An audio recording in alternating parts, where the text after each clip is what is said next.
6 जे प्रवर्ग आहेत या 6 प्रवर्गाला स्किल टेस्ट बाबत मुख्य परीक्षेचं नोटिफिकेशन, त्यानंतर स्किल टेस्ट बाबतचं एमपीएससीचं नोटिफिकेशन, त्यातल्यात महत्त्वाचं 2022 साठी जी स्किल टेस्ट घेण्यात आली त्यासाठीचं नोटिफिकेशन, हे तिन्ही नोटिफिकेशन जर बघितले तर स्किल टेस्टसाठी जे 6 प्रवर्ग आहेत ज्यांना की आपण काय म्हणूया की त्यांना सवलत दिलेली आहे त्यांच्या संदर्भात बरेचसे प्रश्न समोर आलेले आहेत. मग काय काय प्रश्न आहेत? त्यातला पहिला प्रश्न आहे, टायपिंग प्रमाणपत्र त्यांना लागतं का? आता टायपिंग सर्टिफिकेट लागेल का त्यांना? ठीक आहे, त्यांना सवलत आहे, आता स्किल टेस्ट द्यायची गरज नाही आहे, पण टायपिंग सर्टिफिकेट लागेल का हा एक प्रश्न आहे. दुसरा प्रश्न त्यांचा आहे की असल्यास स्किल टेस्ट द्यावी लागेल का? असाही प्रश्न आहे, सर माझ्याकडे आहे मग द्यावी लागेल का? तिसरा काय, नसल्यास काय मग? चौथा काय, फॉर्म भरताना शो केले मी, जरी मला सवलत आहे सर पण मी फॉर्म भरताना मराठी इंग्लिश जे काय दोन्ही किंवा दोघांपैकी एक शो केलंय आणि स्किल टेस्ट देण्याबाबत पण मी ऑप्शन देऊन टाकलाय, मग अशा वेळेस मला काय करावं लागेल, काय करावं, माझं काय होईल? आणि मग 2022 साठी त्यांनी काय निकष, काय प्रोसेस होती, ही सगळी ह्या सगळ्या बाबी आपण या व्हिडिओच्या माध्यमातून बघणार आहोत. ते 6 प्रवर्ग तुमच्या समोर आहे. अनाथ, दिव्यांग, प्रकल्पग्रस्त, भूकंपग्रस्त, माजी सैनिक आणि पदवीधर अंशकालीन. सो बघूया यामध्ये सगळी माहिती आपण घेऊया. बिफोर दॅट इग्नाइट अकॅडमीकडनं 2024 जी जून 2024 ला एक्झाम होणार आहे, पुढच्या महिन्यामध्ये जाहिरात येणार आहे, 5000+ जागेसाठीची ही जाहिरात असणार आहे. सो तुमच्यापैकी जर कोणी तयारी करणार असेल 24 साठी किंवा तुमच्यापैकी जे तुमच्या नातेवाईकांमध्ये किंवा मित्रांमध्ये असेल त्यांना लगेच कळवा. इग्नाइट अकॅडमीची बॅच आपली चालवली आहे, जी बॅच फक्त पूर्वची पण आहे, पूर्व प्लस मुख्यची पण आहे. पूर्वची बॅच 4999 प्लस जीएसटी, मुख्यची 7999 प्लस जीएसटी. लगेच इग्नाइट अकॅडमीचा ऍप डाउनलोड करून डायरेक्ट परचेस करा किंवा खाली दिलेल्या नंबरवरती कॉल करून विशेष माहिती घ्या. जाऊया मुख्य मुद्द्याकडे. हे 6 प्रश्न आपल्याला समजून घ्यायचे, 6 प्रवर्गांसाठीचे प्रश्न. एक प्रसिद्धी पत्रक आहे एमपीएससीचं 16 जुलै 2023 काय 2023 हे प्रसिद्धी पत्रक आहे. आणि ह्या 2023च्या प्रसिद्धी पत्रकामध्ये काय सांगितलं त्यांनी, जाहिरात 2022 लिपिक, टंकलेखक व कर सहाय्यक साठी प्रसिद्धी पत्रक. म्हणजे 2022 ची जाहिरात जर आपण बघितली तर जाहिरातीमध्ये हे प्रसिद्धी पत्रक आलेलं आहे. ज्या प्रसिद्धी पत्रकामध्ये त्यांनी सांगितले 2022 ला लिपिक, टंकलेखन आणि कर सहाय्यक 2022 यांच्या कौशल्य चाचणीसाठी काय ह्याच्यामध्ये मग यामध्ये दिली त्यांनी माहिती बघा. काय या 3 संवर्ग त्यांनी सांगितलंय, जसं की पहिला संवर्ग तुम्हाला यामध्ये दिसतोय दिव्यांग उमेदवार, दुसरा संवर्ग यामध्ये दिसतोय माजी सैनिक आणि तिसरा संवर्ग यामध्ये दिसतोय अनाथ. या तिघांच्या बाबतीत त्यांनी सांगितलं होतं उपरोक्त नमूद शासन निर्णयाद्वारे दिव्यांग, माजी सैनिक आणि अनाथ उमेदवारांना टंकलेखन अर्हता चाचणी अनिवार्य नाही. काय सांगितलंय, अनिवार्य आहे का? अनिवार्य आहे का? अनिवार्य नाही. यास्तव सदर उमेदवारांनी दिनांक 25 जुलै 2023 रोजी घेण्यात येणाऱ्या टंकलेखन कौशल्य चाचणीसाठी उपस्थित राहण्याची आवश्यकता नाही, याची नोंद घ्यावी. म्हणजे तुम्हाला उपस्थित राहायची गरज नाहीये.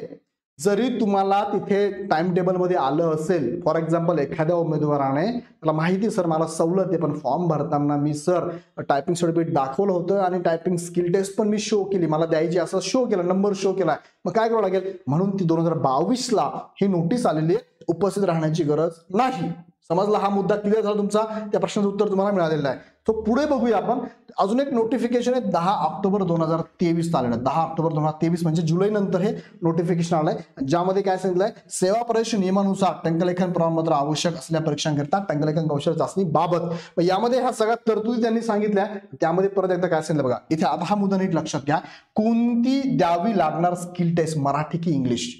म्हणजे जे 6 संवर्ग आहे त्यांनी फॉर्म भरताना सर्टिफिकेट शो केलंय आणि स्किल टेस्टचा ऑप्शन पण देऊन टाकलाय, त्या मुलांचे प्रश्न असे आहेत. मग त्यामुळे हा मुद्दा बघा, एमपीएससीचं नोटिफिकेशन सांगतो मी तुम्हाला, माझ्या मनाचं सांगत नाहीये, विथ प्रूफ मी सांगतो तुम्हाला. काय सांगतो बघा, लिपिक टंकलेखन संवर्गाकरिता मुख्य परीक्षेस अर्ज करतेवेळी उमेदवारांना मराठी किंवा इंग्रजी टंकलेखन कौशल्य चाचणीपैकी कोणतीही एक टंकलेखन कौशल्य चाचणी निवडता येईल. आता इथे अजून दुसरा प्रश्न मी सांगतो, असे उमेदवार आहे की त्या उमेदवारांना वाटतंय की सर मी माझ्याकडे मराठीचं सर्टिफिकेट आहे, शो तर मराठीच केलंय पण स्किल टेस्टचा ऑप्शन मी इंग्लिश दिलाय, काय करू सर?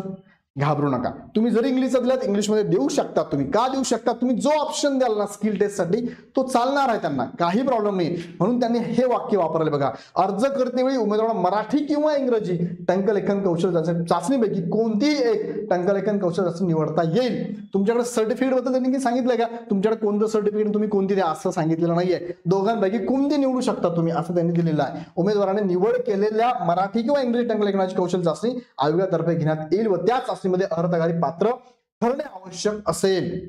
तर हा मुद्दा नीट क्लिअर झाला.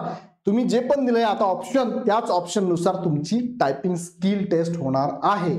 त्यानंतर ज्या ज्या उमेदवारांनी 6 संवर्गाच्या उमेदवारांनी जर दिलं असेल त्यांना अगोदरचं नोटिफिकेशन दाखवलंय, उपस्थित राहण्याची गरज नाही. जरी ऑप्शन दिला असेल तरी उपस्थित राहण्याची गरज नाही. का नाही गरज? आता हे नोटिफिकेशन नीट बघा, जे की ऍड मध्ये पण दिलेलं आहे. काय परत तेच नोटिफिकेशन तुम्हाला दाखवतो, फक्त त्यातले अर्थ नीट लक्षात घ्या. माजी सैनिक, दिव्यांग, त्यानंतर आहे इथे अनाथ, त्यानंतर या ठिकाणी आहे कोण, प्रकल्प, भूकंप आणि पशुवंशकाने, ह्या तिघांना इथे काय सांगितलं बघा. आता ऍड मध्ये जर बघितलं तिथे सांगितलंय सर्टिफिकेट नसेल तर, पण हे जर नोटिफिकेशन तुम्ही जर बघितलं ना, हे नोटिफिकेशन 10 ऑक्टोबर 2023 आहे. यामध्ये त्यांनी नीट व्यवस्थित सांगितलेलं आहे. काय सांगितलेलं आहे तर यामध्ये बघा काय सांगितलंय, एकच वाचतो मी, सगळे वाचत नाही. सैनिक उमेदवारांना गट क संवर्गातील पदावर नियुक्ती मिळाल्यास टंकलेखन परीक्षा उत्तीर्ण होण्यासाठी नियुक्तीच्या दिनांकापासून 2 वर्षाचा कालावधी आणि 2 संधी अनुज्ञेय असल्यामुळे माजी सैनिक आरक्षणाचा दावा करणाऱ्या उमेदवारांना टंकलेखन चाचणी अनिवार्य नाही. आत्ताची चाचणी अनिवार्य नाही. आता दुसरा मुद्दा, एखाद्या उमेदवाराला वाटलं की सर मला द्यायची आहे, या 6 प्रवर्गापैकी एखाद्या उमेदवाराला वाटलं की मला द्यायची आहे, हरकत नाही, तुम्ही दिली जरी तर तुम्हाला 2 संधी आहे ना. त्यांनी काय सांगितलंय, 2 संधी आहे ना तुम्हाला. सो आता जरी तुम्ही क्वालिफाईड नाही झाला याचा अर्थ तुम्ही मेरिटसाठी विचार केला जाणार नाही असं नाही. याचा अर्थ तुमचा विचार परत केलाच जाणार आहे, कारण तुम्हाला 2 संधी आहे, अजून एक संधी राहणार आहे तुम्हाला. सो काळजी नसावी. आत्ता स्किल टेस्टला हजर राहिला तरी काही प्रॉब्लेम नाही, नाही राहिला तरी काही प्रॉब्लेम नाही. राहिला तर परत एक संधी शिल्लक आहे, सो तुमचा विचार केलाच जाणार आहे. नाही राहिला तर 2 टेस्ट तुम्हाला नंतर स्किल टेस्ट द्यायच्या आहेच, नंतर 2 वर्षात.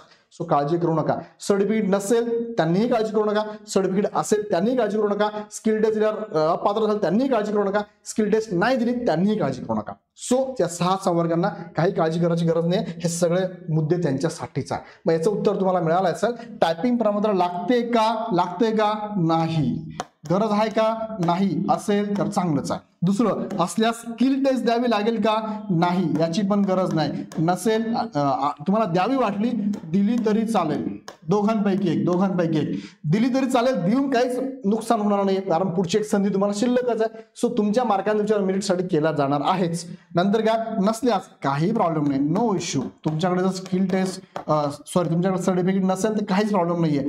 फॉर्म भरताना शो केले असेल तर काय असू द्यात, उपस्थित नाही राहिला तरी चालतंय तुम्हाला, आणि उपस्थित राहून टेस्ट दिली तरी काही प्रॉब्लेम नाही. म्हणजे याचा काही इश्यू आहे का, नो इश्यू. त्यानंतर 2022 चे निकष काय तुम्हाला आता दाखवलं मी.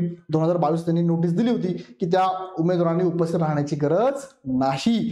सो ह्या व्हिडिओच्या माध्यमातून तुम्हाला जे सांगितलं पटतंय का मला कमेंटमध्ये कळवा. तुम्हाला समजलं का, व्हिडिओ मधनं कळवा, प्रॉपर समजलं का तेही कळवा, नाहीतर मग अजून कन्फ्युजन होऊ शकतं. सो मला कमेंटमध्ये कळवा. तुमच्या कमेंट मी वाचत असतो, फक्त रिप्लाय देणं शक्य होत नाही, पण कमेंट वाचून नक्की तुमच्या कमेंटच्या अगेन्स्ट पुढचा व्हिडिओ नक्की तुमच्यासाठी घेऊन येतो. अजूनही काही प्रश्न तुमचे असेल नक्की कमेंटमध्ये कळवा. थोडा वेळ लागेल पण मी तुम्हाला उत्तर नक्की देईल व्हिडिओच्या माध्यमातून, लक्षात घ्या. सो जाताना परत एकदा सांगू इच्छितो, इग्नाइट अकॅडमीकडे ह्या बॅचेस चालू झाल्या, लगेच ह्या बॅचला ऍडमिशन घ्या, कारण 16 जूनला तुमची पूर्वपरीक्षा 2024 ची होणार आहे आणि 5000+ जागांसाठी जाहिरात येणार आहे. सो प्रिलिमची पण बॅच आहे, प्रिलिम प्लस मेन्सची पण बॅच आहे. इग्नाइट अकॅडमीचं ऍप डाउनलोड करून डायरेक्ट परचेस करा. अजून काही शंका असेल तर खालच्या नंबरवरती कॉल करा, आणि माझ्याशी बोलायचं असेल तर नक्की कमेंटमध्ये तुमचे प्रश्न टाका, मी तुमच्याशी नक्की बोलेल. त्यानुसार व्हिडिओ पण घेऊन येईल. व्हिडिओ आवडला असेल तर लाईक करा, चॅनल सबस्क्राईब करा, कारण तुमच्या मनातील प्रश्नांचं उत्तर म्हणजेच इग्नाइट अकॅडमी आहे. तुर्तास थांबतो. खूप खूप धन्यवाद.